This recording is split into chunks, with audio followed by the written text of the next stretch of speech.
Creo este chaval tan jovencito, porque de hecho lo hizo con 18 años, este chaval se dio cuenta de que esa base de datos, que se llama blockchain, permitía programar cosas. Se podían construir cosas programables sobre ella. Imaginaros que blockchain es como un sistema operativo, es como Windows. Y con Ethereum lo que se pueden crear son las aplicaciones, por ejemplo, Office. Y en Office, ¿qué tenemos? El Word y el Excel. Bueno, pues blockchain sería el equivalente a Windows y las aplicaciones que se crean con Ethereum es el Word, el Excel, el Internet Explorer, todas las aplicaciones que utilizamos sobre el sistema operativo.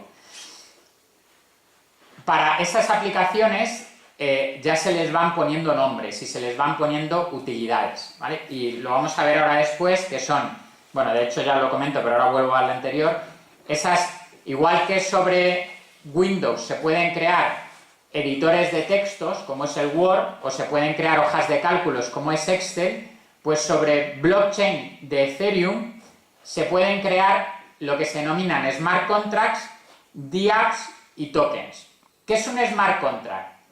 Un smart contract es un programa muy sencillo en el que dos personas o dos empresas se ponen de acuerdo para una cosa y esa cosa se hace de manera automática sin que nadie tenga que autorizarlo.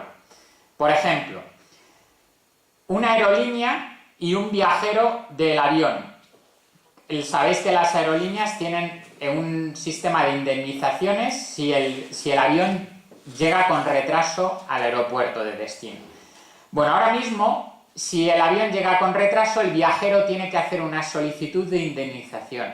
La aerolínea tiene que verificar que el avión ha llegado con retraso y emitir la indemnización, el reembolso de la indemnización. Un smart contract lo que sería es un pequeño programa informático que haría, se conectaría con la web de AENA, que es la que verifica que el avión ha llegado con retraso. Y en el momento en el que en la web de AENA se publica que el avión ha llegado con retraso, automáticamente extrae el dinero de la web del banco de la aerolínea y se lo manda al banco del pasajero. Hemos automatizado una cosa que antes se tardaba días en realizarse porque tenía que haber alguien que verificase algo. Lo que hemos hecho ha sido programarlo. Por ejemplo, en el mundo de la agricultura ya se están desarrollando smart contracts para el cobro de los seguros agrarios. Por ejemplo, un seguro de indemnización por sequía. Se arruina la cosecha porque no llueve. Bueno, pues el smart contract lo que hace es que se conecta a la web de la AEMET, de la Agencia Española de Meteorología. Verifica que lleva 3 meses sin llover o 2 meses sin llover, o verifica cuánto ha llovido. Se ha establecido cuál es el rango de lluvia necesario y ese smart contract, ¿quiénes lo han firmado? El agricultor y la aseguradora. El agricultor con la aseguradora han llegado a un acuerdo para automatizar el cobro del seguro en caso de indemnización por sequía. El smart contract automáticamente consulta la web, verifica que no ha llovido y saca el dinero del banco de la aseguradora y le manda el dinero al banco del agricultor. Esa es la utilidad del smart contract, para que lo veáis con cuestiones prácticas. Las otras aplicaciones, las otras utilidades son los tokens. Los tokens es una manera de tangibilizar el valor o la utilidad de cosas que son intangibles. Por ejemplo, cuando es la feria y quiero montarme en un coche de choque con mi hijo, me dan una ficha que me permite meterla dentro de la consola del coche de choque y en ese momento el coche de choque se enciende, ¿no? ¿Lo recordáis? Bueno, pues esa ficha es un token que te permite poder hacer una cosa. Fijaros el cambio de dinero a token. Lo que hacemos es eliminar la parte de dinero y trabajamos directamente con los tokens. Por ejemplo, cuando una persona tiene algo que es valioso pero que no se puede reflejar ese valor con dinero, hay muchas cosas que son valiosas pero no sabemos cuánto valen. Por ejemplo, un coche. Es cierto que hay webs en las que se publica cierto valor que pueden tener los coches, pero hay muchísimas cosas que no sabemos cuánto valen. Por ejemplo, un dominio de internet. Los que tengáis una empresa tendréis un dominio, un .com, un .es o lo que sea. ¿Cuánto vale ese dominio? No lo sabemos. Lo que alguien esté dispuesto a pagar por ello.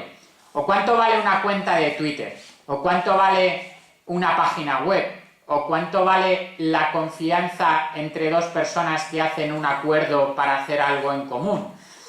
Eso es para lo que sirve un token, para darle valor a esa información. Ahora después lo comentaremos, por ejemplo, cuánto vale un minuto de nuestro tiempo, de nuestra atención viendo un anuncio publicitario. Si Facebook vale cientos de miles de millones de dólares es porque nosotros vemos muchos anuncios cuando entramos en Facebook. Entonces ese es el concepto de token. Y las DApps son las aplicaciones que te permiten que todo esto lo pueda utilizar la gente de manera sencilla.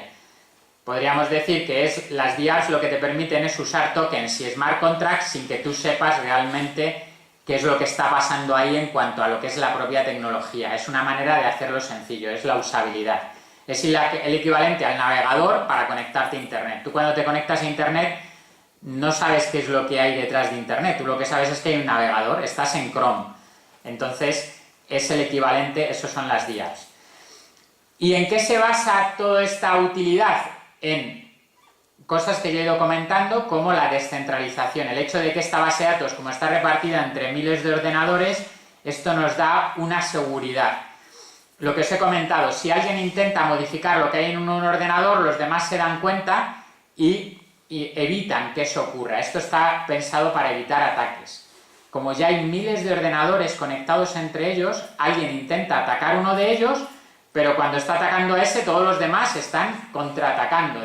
Y esto es automático, está programado para que ocurra así, nadie tiene que preocuparse de ello. Luego, todo esto se basa en criptografía para hacerlo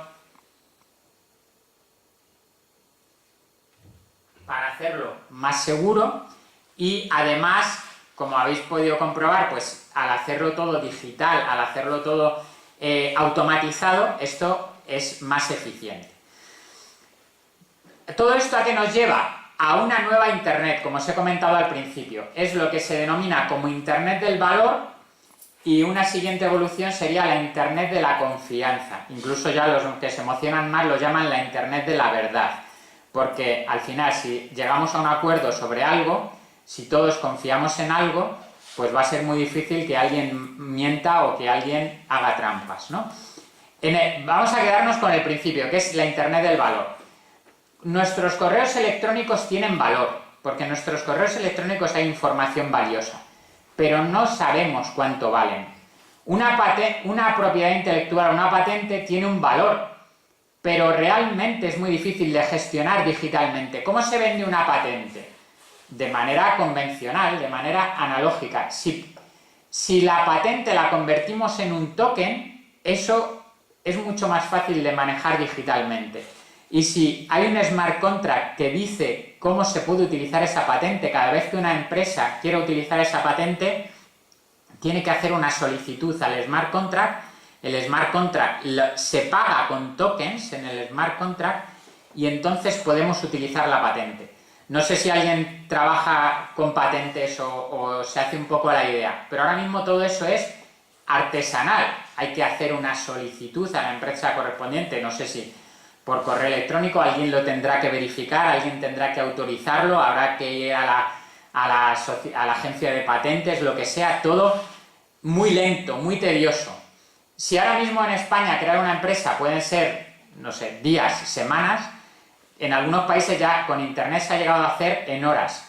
Con blockchain se puede hacer en segundos, porque hay un smart contract en el que se mete la información, nadie lo tiene que verificar, porque el gobierno correspondiente, bueno, en la charla de antes teníamos a la administración pública, alguien de la administración pública, muy interesado en entender cómo funciona esto, porque saben que va a ser la manera de automatizar muchas de las cosas que ahora tardan meses o años en hacer, ¿no? Entonces es para que veáis el concepto de Internet del valor, ¿no? Es manejar digitalmente cosas que ahora son muy difíciles de manejar. ¿Hasta qué hora era la charla? Ya estoy terminando. Os voy a poner un ejemplo, no sé si lo veis, pero con el tema, y ya casi con esto termino, y ahí si queréis hacer alguna pregunta, se ven ahí que pone Web 2.0 Apps, y está el logotipo de Chrome, que es lo que utilizamos cada día para conectarnos a Internet, para entrar en Facebook, para entrar en Google. Chrome es un navegador. En Chrome pasamos horas al día, muchos de nosotros, cada vez que estamos navegando por Internet. Eso tiene un valor, porque nos están enseñando publicidad, y las empresas pagan por esa publicidad. Pero ¿quién se lleva ese dinero? Google y Facebook. Nosotros no vemos nada de ese dinero. Incluso los que crean el contenido que nosotros vemos, cada vez que estamos viendo un blog, esa gente muchas veces ni siquiera gana dinero. O cada vez que nosotros subimos fotos a Facebook, Facebook no nos paga por nuestras fotos, pero a Facebook le estamos dando el poder sobre nuestras fotos. Cuando nos damos de alta en Facebook le decimos, te doy mis fotos. Entonces, lo que se quiere hacer con la Web 2.0 es que el valor de las cosas pase a ser de sus verdaderos propietarios, que son los que las crean. O en este caso, nosotros como usuarios, cada vez que consumimos, que gastamos nuestro tiempo, cada vez que dedicamos nuestro tiempo a ver contenido en Internet o usar Internet, deberíamos ser beneficiarios de ello. Eso es lo que promueve el equivalente a Chrome, que se llama Brave. Y así con todas las aplicaciones. Lo que buscan es devolverle el poder sobre los datos, sobre la información y sobre el valor a los que realmente lo crean, y además devolverles su capacidad sobre esa información. Yo tengo una cuenta de Twitter, pero si un día Twitter quiere cerrarla, yo no puedo hacer nada y yo pierdo mucho, porque yo me dedico a la divulgación, a la comunicación. Y mi mayor audiencia está en Twitter. Si Twitter decide cerrar mi cuenta, yo no puedo hacer nada, porque realmente no es mi cuenta, es de Twitter, porque es un sistema centralizado. Entonces lo que se está creando es una nueva Internet en la que la gente tenga el poder sobre lo que es suyo. Pensad, por ejemplo, en la información médica. Todos sabemos lo importante que es la información médica, pero la información nuestra información de salud, nuestros datos clínicos. Hay una ley que dice que es nuestro, pero ¿alguien sería capaz ahora mismo de conseguir su información de salud? No, imposible. Tendríamos que hacer una solicitud al sistema sanitario público y otro al sistema sanitario privado. Y no están juntas. Como no consensuan la información, eso es bastante caótico. Y si nos cambiamos de comunidad, perdemos nuestra información médica. Blockchain lo que propone es un sistema en el que haya una base de datos donde esté toda esa información encriptada para que sea segura, anonimizada, y donde nosotros tengamos el poder de esa información. Fijaros qué modelo tan interesante se podría crear. Que nosotros, en lugar de que tengamos que pedirle la información a los médicos o al sistema sanitario, que sea el sistema el que nos lo pida a nosotros. Si nosotros empezamos a ser propietarios de nuestra información, podemos empezar a ganar dinero con nuestra información. ¿Cómo? Las farmacéuticas pagan miles de millones de euros a los sistemas sanitarios para que le den información médica para poder diseñar sus medicamentos. Ese dinero, en lugar de ir a los sistemas sanitarios, irían a las personas, y las personas decidirían a qué dedican ese dinero. Entonces, lo que haríamos sería empezar a tener el poder sobre las cosas que tienen valor. Si para nosotros tienen valor nuestros datos, nuestra información, lo que hacemos con nuestros datos, nuestro conocimiento, antes no había ninguna forma de poder gestionarlo, y ahora tenemos blockchain. Ese es lo que permite hacer blockchain. Lo mejor de todo es que se está inventando y nos lo podemos inventar nosotros. Si somos especialistas en un sector, por ejemplo, nosotros en Singular estamos desarrollando un sistema para gestionar la recarga de vehículos eléctricos. hay una cosa que todo el mundo tiene claro. No sabemos cuándo va a pasar, pero que todo el mundo tiene claro es que el sistema eléctrico va a cambiar de manera que todo el mundo va a ser consumidor y productor. Ahora mismo solo somos consumidores, la mayoría. Hay algunos que son productores, pero en el futuro, cuando prolifere la energía solar y cuando nos dejen que prolifere, los que tienen coches eléctricos cargarán su coche en su casa con unos paneles solares. Pero cuando su coche no se esté cargando y esté en otro sitio, podrá descargarse aportando electricidad a la red. O desde nuestra casa podremos aportar electricidad a la red, ¿no? Esto ya, de hecho, se pueden hacer en muchos sitios, ¿no? Bueno, pues lo que estamos desarrollando en Singular es un sistema para que esto funcione. Esta es la arquitectura que debe tener el sistema, no se ve muy bien, pero que para que veáis es bastante complejo, ¿no? Ahí está un poco más explicado, pero bueno, para que veáis que el que tenga el conocimiento sobre un sistema concreto, lo que tiene la oportunidad es empezar a diseñar cómo blockchain se puede aplicar en ese sistema. Otro sistema que estamos desarrollando es en trazabilidad alimentaria, trabajando con una cooperativa de tomates de Almería, que tiene un problema tremendo porque pierde millones de euros en fraude, en fraude o en problemas que tiene con las ventas de su producto. Bueno, pues crear un sistema de trazabilidad basado en blockchain en el que confíen las partes de una negociación, confía el vendedor y confía el comprador.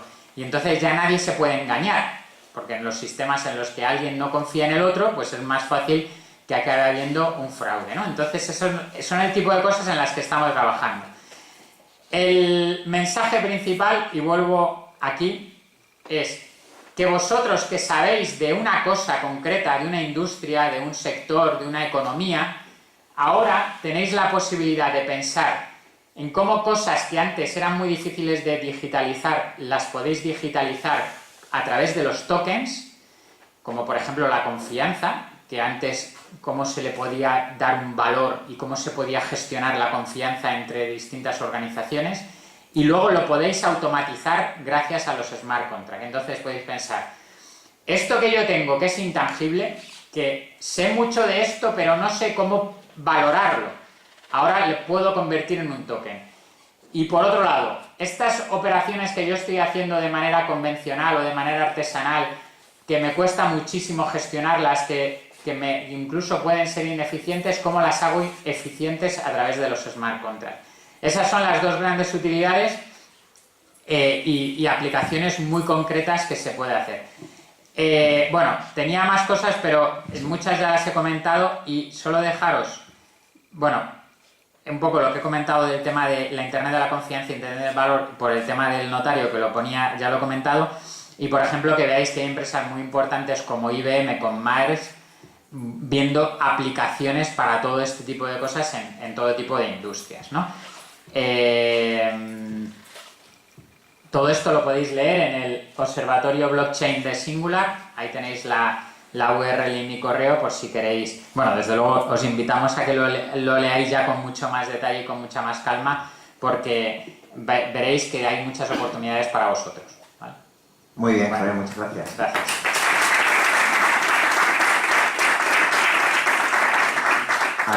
A mí me gustaría, en la presentación que hemos hecho antes, ha puesto un ejemplo que yo creo que nos va a resultar muy gráfico, ¿no? Yo recuerdo cuando yo era un niño que venían los vendedores estos de enciclopedias, ¿no? Entonces estaba pues, la enciclopedia británica, la comprabas, venía información actualizada a 1983 y luego todos los años te mandaban una actualización, ¿no? Y eso era lo que utilizábamos y eso era lo que había y tenía un lugar privilegiado en la casa. Y la digitalización arrasó un sector completo, muchísima gente que tenía un trabajo cuando llegó la Encarta.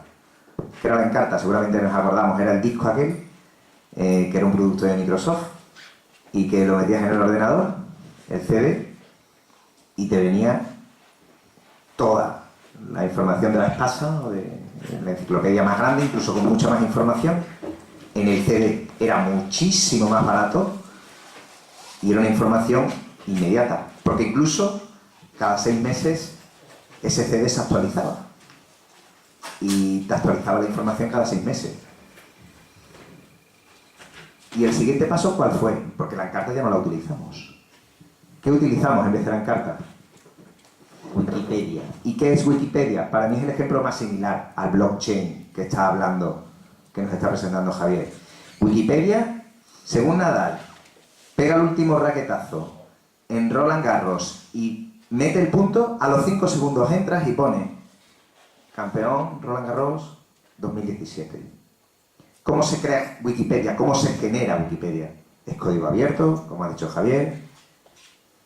Tiene una comunidad de colaboradores. Todos sabemos que podemos contribuir a Wikipedia y nos validamos unos a otros. Y es una información eficiente.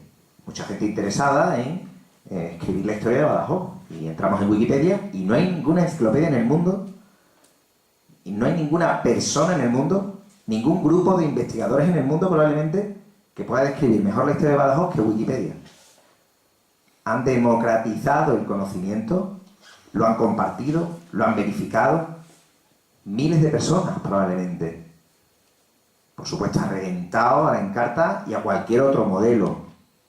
Este es un ejemplo claro, no de blockchain, porque no se dan las condiciones del blockchain, pero sí, en el fondo, está siendo exactamente el mismo proceso que van a seguir otras muchas cosas. Y como ha dicho Javier, lo podemos aplicar a cada uno dentro de su entorno de trabajo, le va a afectar en muchísimas cosas. Vamos a crear poco a poco un sistema en el cual nos vamos a poder fiar de las cosas gracias a unos procesos de digitalización que estamos llamando cadenas de bloques, donde va a haber terceros que van a validar, que no van a conocer ni siquiera a los que lo están utilizando y que por lo tanto no va a poder haber fraudes, lo que ha dicho de la verdad, la confianza que podemos tener. Imaginemos, no sé, el cerdo ibérico con blockchain. Si es alguien quien valida que ese cochino, pero no es una persona, a ver lo que hace la tecnología, y a continuación el proceso de curación lo validan también. Y ahora cuando llegas, no es que vas a pagar, ¿cuánto cuesta máximo un kilo de jamón ibérico bueno? Vas a pagar 200 euros y realmente te tienes que fiar de la marca, y sí, pero quiero más, ¿no? En los temas del dinero ya hablamos de Bitcoin, revolucionario totalmente, ¿no? O sea, hasta ahora el garante que tenemos, pues sí, el Banco de España, la Reserva Federal Americana, pero está diciendo Javier, muy interesante, que hay gente que prefiere mantener su dinero, o parte, por supuesto, diversificando carteras, y seguramente que aquí hay gente que sabe de finanzas, y parte lo voy a meter en blockchain. ¿Por qué? Porque tengo mineros, tengo montones de gente que me están verificando que ahí hay un valor. Y creo que cada vez más gente cree en ese valor. Y me fío más de lo que están diciendo todas esas personas que de lo que dice el Banco Central Europeo de turno, ¿no? Y actualmente hay gente que por lo menos está diversificando. Entonces, es apasionante. Pasamos al turno de preguntas. No sé si dentro de... quiero decir otra cosa. El que más sabe de esto sabe un 10%. El que más sabe. O sea, si tenéis más dudas sobre lo que es el blockchain que cuando llegasteis, es normal, ¿vale? Porque el campo es infinito, ¿no? La cantidad de cosas que podemos hacer es como la primera vez que vemos internet, que hacías así, ¿no? O sea, ¿y esto hasta dónde va a llegar? Entonces, pero bueno, dentro de eso estoy seguro que hay preguntas y no sé, ¿alguna pregunta para Javier? Sí. Mi pregunta es, ¿cuál es el coste energético de todo esto? Porque se escucha mucho que si en Islandia, como tienen tantos recursos, energéticos, Sí. es sencillo mantener los ordenadores que tienen en marcha las criptomonedas y demás. Sí. Entonces, ¿es este otro tipo de de lo que tú has estado hablando, necesita ese tipo de energía. Sí. ¿Nos ponemos entonces en manos de que los países con más recursos energéticos sean los poderosos del futuro? Claro. ¿O cómo va a ser? Sí, es muy interesante la pregunta. Bueno, no existe un sistema completamente perfecto, ¿vale? Entonces, lo que comentas ocurre con Bitcoin. Con otras criptomonedas no ocurre, y no ocurre cuando creamos una blockchain privada. Por ejemplo, esta asociación podría decidir que todos los que formáis parte de ella vais a crear vuestra propia blockchain. Como es software libre, podéis hacerlo perfectamente.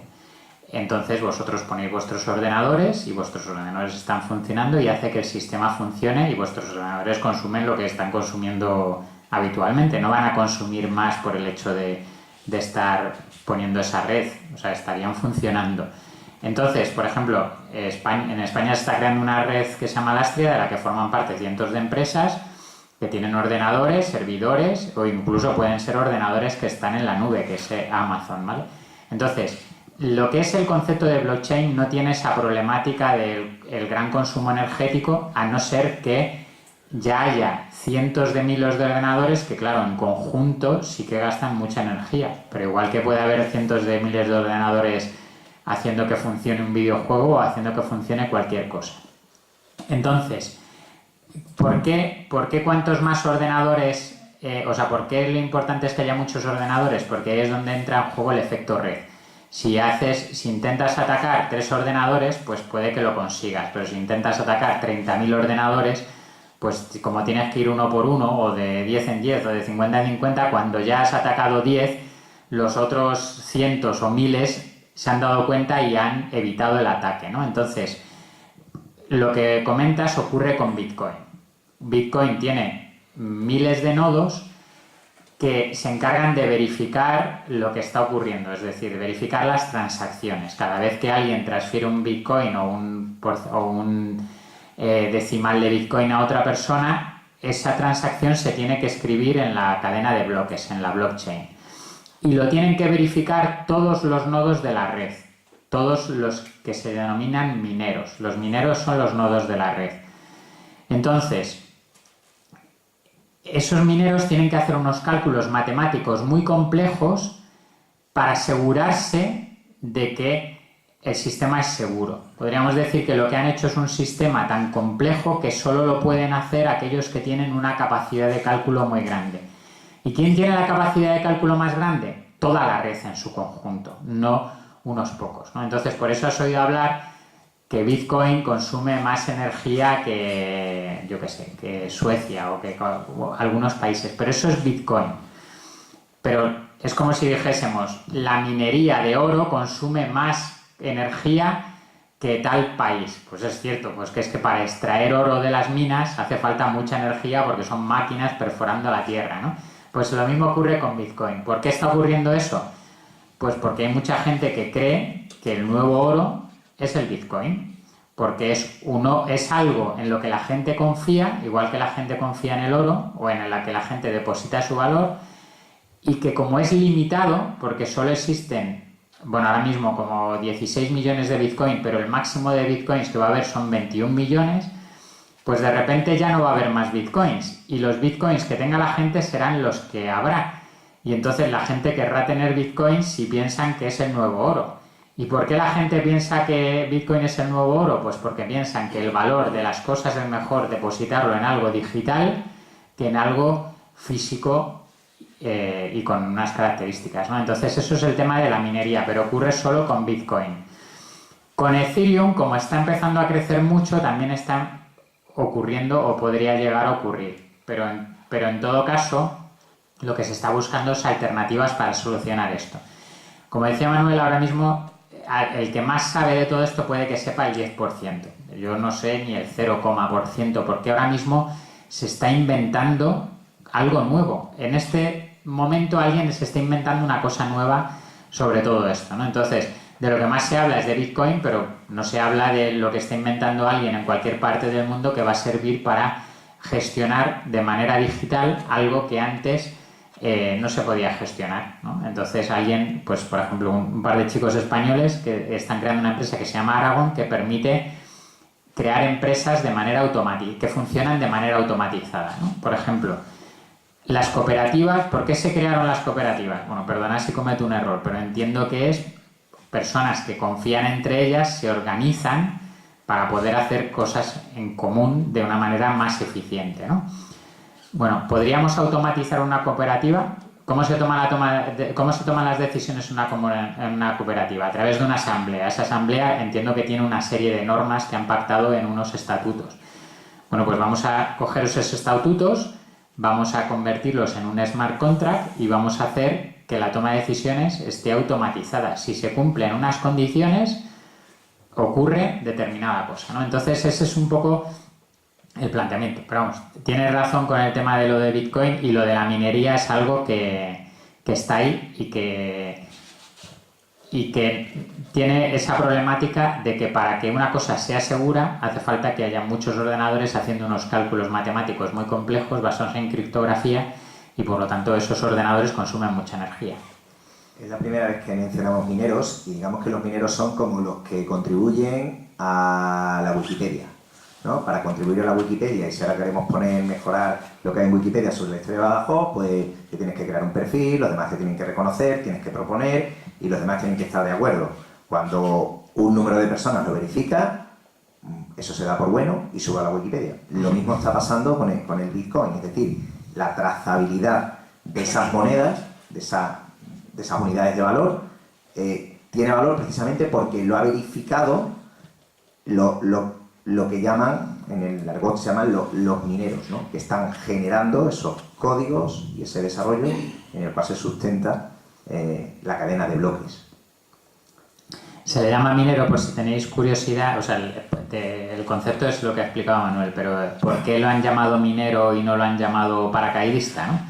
Pues porque los bitcoins los generan los mineros. Al igual que los mineros son los que extraen el oro debajo de la tierra, en este caso los ordenadores llamados mineros, que son propiedad de las personas llamadas mineros, lo que hacen es que con su trabajo generan nuevos bitcoins hasta que se llega a los 21 millones. Cuando ya se llega a los 21 millones ya no se generarán más bitcoin y se seguirán llamando mineros porque seguirán verificando las transacciones y cobrarán comisiones. Ya no cobrarán con nuevos bitcoins, sino que cobrarán generando nuevas con comisiones de las transacciones.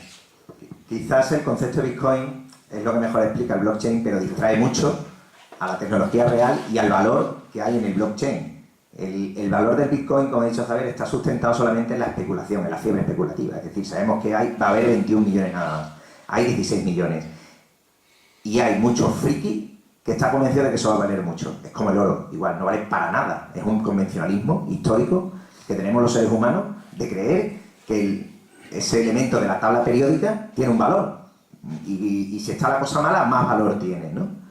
Es un convencionalismo puro. Lo mismo le está pasando a Bitcoin. No es nada diferente. Nadie utiliza el Bitcoin hoy día para comprar y vender nada. Solamente se utiliza como remanente de valor. O sea, la gente invierte en el Bitcoin esperando obtener más beneficio en el corto plazo o en el largo plazo, o para dárselo a sus hijos en el futuro para que lo hereden. Porque hay mucha gente que está convencida. Luego hay otra gente que no cree en eso en absoluto, ¿vale? La gran cualidad del Bitcoin es la seguridad y la garantía que tienes, más allá de que cualquier organismo gubernamental lo avale o no lo avale, que no lo avala absolutamente nadie, incluso en algunos países lo están prohibiendo, ¿vale? Pero hay mucha gente que tiene mucha fe en que esa manera de garantizar el valor a través de los mineros va a perdurar en el tiempo y es más segura que cualquier institución pública frente a otros elementos, frente a otros productos de depósito de valor, digamos, ¿no? ¿Más preguntas? Es complejo empezar a invertir en Bitcoin y cómo se inicia el personal. Sí, hace unos años sí era bastante complejo. Ahora hay una plataforma que se llama Coinbase, que podríamos decir que es el equivalente a un banco, igual que ahora mismo podemos darnos de alta en el BBVA online y nos van a pedir que enseñemos nuestro DNI y poco más, que aceptemos las condiciones del servicio, que metamos nuestros datos. Así de sencillo es Coinbase. Coinbase es el equivalente a un banco, pero para Bitcoin, para Ethereum, que es la otra gran aplicación, y para Litecoin y Bitcoin Cash. Solo se pueden comprar 4 criptomonedas a través de Coinbase. Pero ahora mismo hay unas 2.000 criptomonedas en total en el mundo y acceder a esas es más difícil. ¿Por qué tiene sentido comprar, Bitcoin, por lo que ha comentado Manuel, como depósito de valor, pero por qué tiene sentido comprar el resto de criptomonedas? Claro, no hay que comprarlas todas porque entonces es una locura. Tiene sentido, igual que no utilizamos todo en Internet, ¿no? ¿Qué podemos utilizar en Internet? Pues Google, Facebook, WhatsApp, Dropbox. Quizás el ejemplo de Dropbox es el más... Dropbox es la nube a la que subimos nuestros archivos si queremos tenerlos accesibles desde cualquier sitio. El caso es que cuando la gente deje de pensar que sus archivos tienen que estar en Dropbox, que es una organización centralizada, es decir, que hay alguien que tiene derecho a darle a un botón y apagar Dropbox y por lo tanto todos nuestros archivos desaparecerían de Internet y nosotros no podríamos hacer nada. El gobierno de Estados Unidos no va a ir a por el dueño de Dropbox por haber borrado nuestros archivos. No podemos hacer nada. Nuestros archivos desaparecen y no se puede hacer nada al respecto. Bueno, pues el equivalente de Dropbox es un sistema descentralizado, es un sistema en el que nadie le puede dar al botón de apagar, porque está distribuido entre miles de ordenadores y que nosotros somos los que decidimos en todo momento quién accede a nuestros archivos y qué se hace con nuestros archivos. Bueno, pues ese Dropbox, que hay varios ya descentralizados, para que funcione necesita de una criptomoneda. Entonces, no de una criptomoneda, de un token. Entonces, si nosotros compramos ahora esos tokens, cuando ese proyecto, esa empresa, sea muy exitosa, como ahora es Dropbox, que cotiza en bolsa y vale miles de millones de dólares, nosotros por haber comprado tokens tendremos un beneficio. Es como si hubiésemos comprado acciones de Google el día que empezamos a usar Google, o hubiésemos comprado acciones de Facebook el día que empezamos a usar Facebook. O es como si nos diesen acciones de Coca-Cola cada vez que nos bebemos una Coca-Cola. Es el equivalente. Cada vez que pagamos para usar una aplicación descentralizada nos están dando... tenemos que estar comprando tokens de esa aplicación. Si esos tokens los gastamos, pues como si nos bebemos la Coca-Cola, pero si lo guardamos, eso luego se va a poder revalorizar y lo vamos a poder vender. Entonces ahí es donde está el valor de todo esto, porque si los bitcoins solo se quedan en depósito de valor, pues la gente lo utilizará para guardar lo que para él es valioso.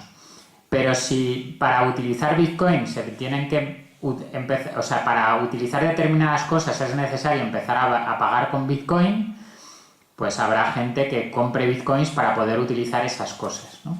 Por ejemplo, ¿por qué Ethereum, que es un proyecto que ha creado un chaval de 18 años, vale decenas de miles de millones de dólares cuando es una cosa que se ha creado hace 2 años?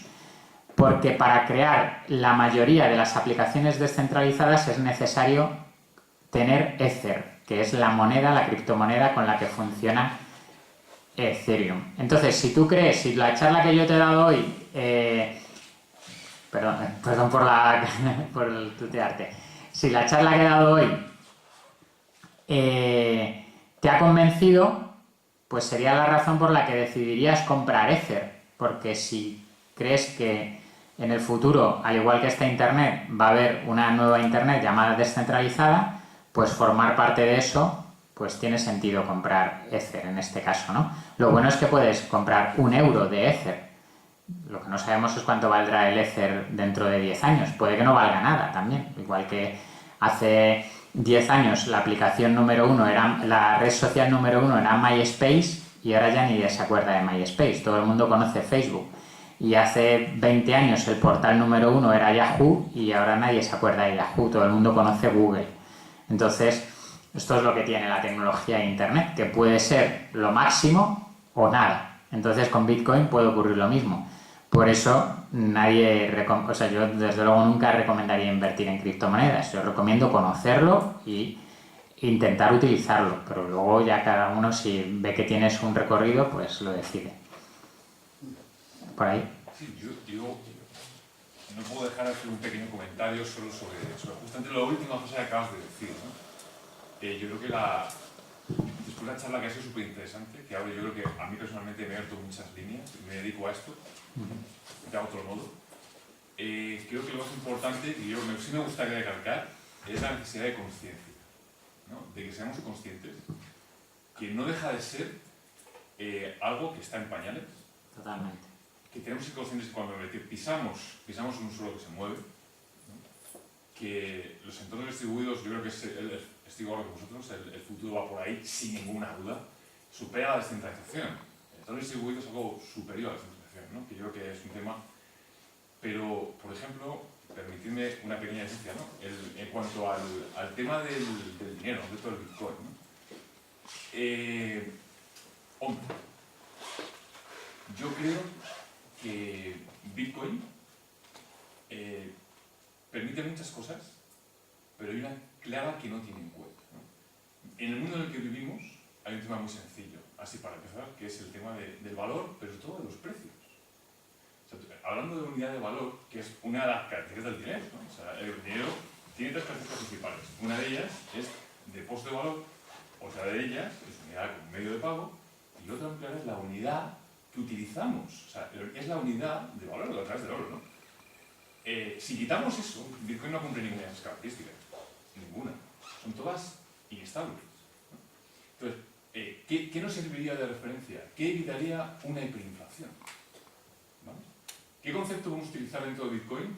Si utilizáramos solo Bitcoin, vale, tenemos hasta el año 2040 o 21 millones de Bitcoins para que esto se termine y se cierre, ¿no? Pero imaginemos qué sucedería si estamos todos de acuerdo en los valores que vamos entre nosotros, en los smart contracts que comentabas antes, con los tokens, ¿qué sucedería? ¿Quién puede controlar? ¿Hasta dónde puede llegar? ¿Me explico? Yo si me permites, y te entiendo bien. Una reflexión. No, te entiendo bien. Primero quiero aclarar una cosa. Nosotros no animamos a nadie Sí. a que compre bitcoins. ¿Tú has comprado bitcoin alguna vez, Javier? Sí. No, oye, Bueno, la decisión es la decisión. yo no he comprado nunca bitcoins.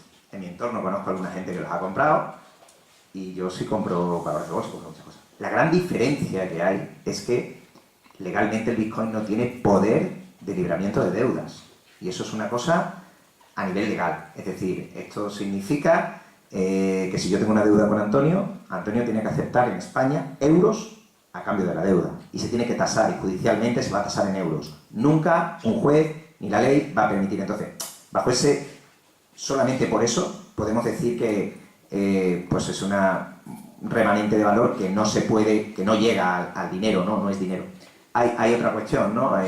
El regulador pues siempre controla la cantidad de dinero que hay en la economía para controlar la inflación, que es lo que has dicho, ¿no? El Bitcoin basa su valor en gran medida en que tal y como se creó, y esto no se puede cambiar, solamente va a haber 21 millones de unidades. Sin embargo, en Europa, yo no sé cuántos miles de millones de euros hay, pero es que además hay una entidad reguladora que emite más dinero o quita más dinero en la medida en que la economía lo necesita, controlando la inflación, controlando los tipos de interés, la masa monetaria y todas estas cosas. En el caso del Bitcoin nunca va a poder cumplir esa función de, digamos que el dinero es una tecnología que nos hemos dado entre nosotros y el Bitcoin está limitada, ¿vale?, para cumplir eso. Pero como sí puede fungir perfectamente como remanente de valor, por la estupidez, puede ser, de que los seres humanos hemos decidido que me fío más de Wikipedia, haciendo el ejemplo, que de el Boletín Oficial del Estado. No sé, me fío más de lo que me diga Wikipedia, de lo que me diga el Boletín Oficial del Estado. Y entonces parte de mí lo quiero poner ahí. Yo particularmente veo bastante claro que este es el efecto que está habiendo, ¿no? O sea, la gran mayoría de la gente que compra Bitcoin compra pequeñas cantidades y es para especular un poquito o para... y luego hay otra cantidad de gente importante que es para diversificar simplemente porque tengo que estar y realmente muy poca gente piensa que las criptomonedas en la vida que nos queda por delante van a desplazar en parte o en todo a las monedas de curso legal, entre otras cosas porque los estados se van a resistir por muchos temas. Quizá yo en estos debates no pienso que el control, yo creo que van a convivir finalmente, pero no pienso que lo que se dice siempre de, claro, es que el mal uso que se puede dar, porque precisamente es una de las cosas, la trazabilidad que tiene el Bitcoin para Hacienda sería magnífico. Ya lo es el dinero electrónico, ¿no? Para Hacienda, nos controla a todos y sabemos lo que tenemos. Y ahora que desapareciera el dinero de papel, que por cierto en Dinamarca en 2021 tiene un proyecto de ley para no tener, 2020 o Suecia, no lo sé, en 2021 algo así, para no tener dinero de papel y que todas las transacciones electrónicas estén controladas, con eso nada más ya es un avance importante para el Estado. Ahora, si el Estado, yo que pierda el Estado la capacidad de emitir el dinero y de respaldarlo, lo veo muy difícil.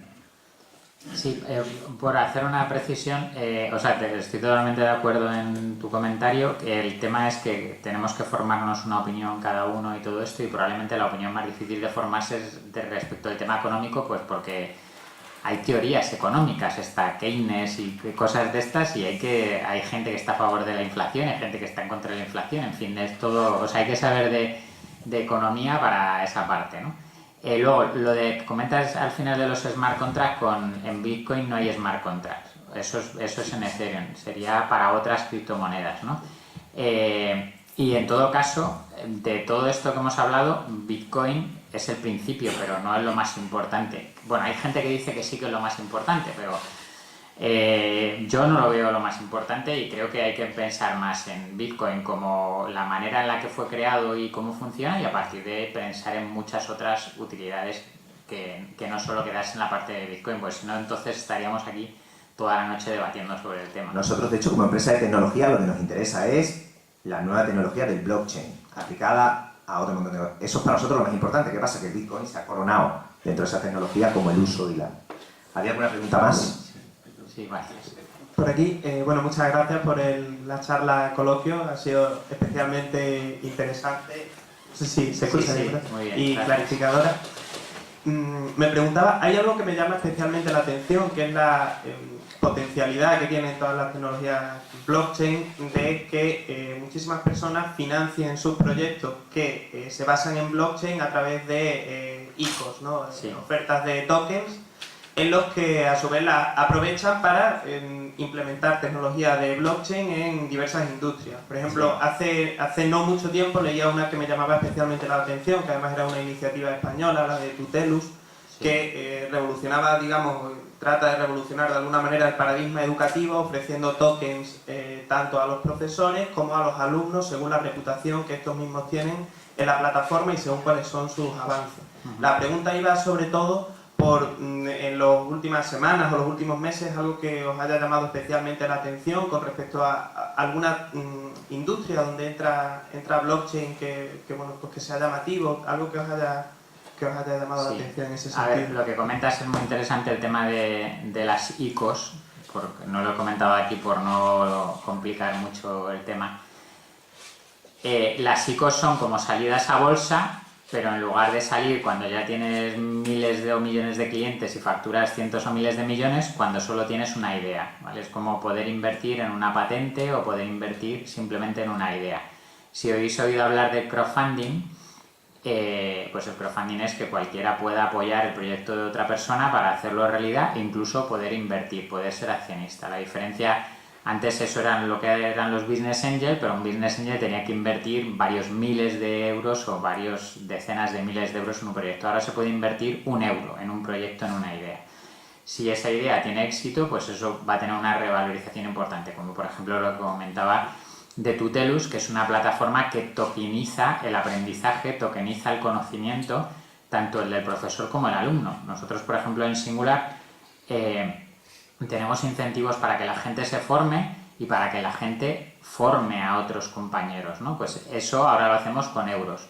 Lo podríamos hacer con tokens, ¿no? Que es lo que pretende Tutelus, ¿no? Entonces, para mí, y ya lo que comentas, de las ideas más interesantes son las que te permiten tokenizar las cosas, ¿no? Entonces, todo lo que tenga que ver con crear los que se denominan ERC, los ERC son los tokens que se construyen con Ethereum, con la blockchain de Ethereum. Entonces, todo lo que te permita tokenizar cosas, o sea, crear un ERC, eso puede tener un desarrollo muy importante, porque lo que estás creando es un protocolo que te permite digitalizar cosas intangibles. Pues hay protocolos para digitalizar inmuebles, para digitalizar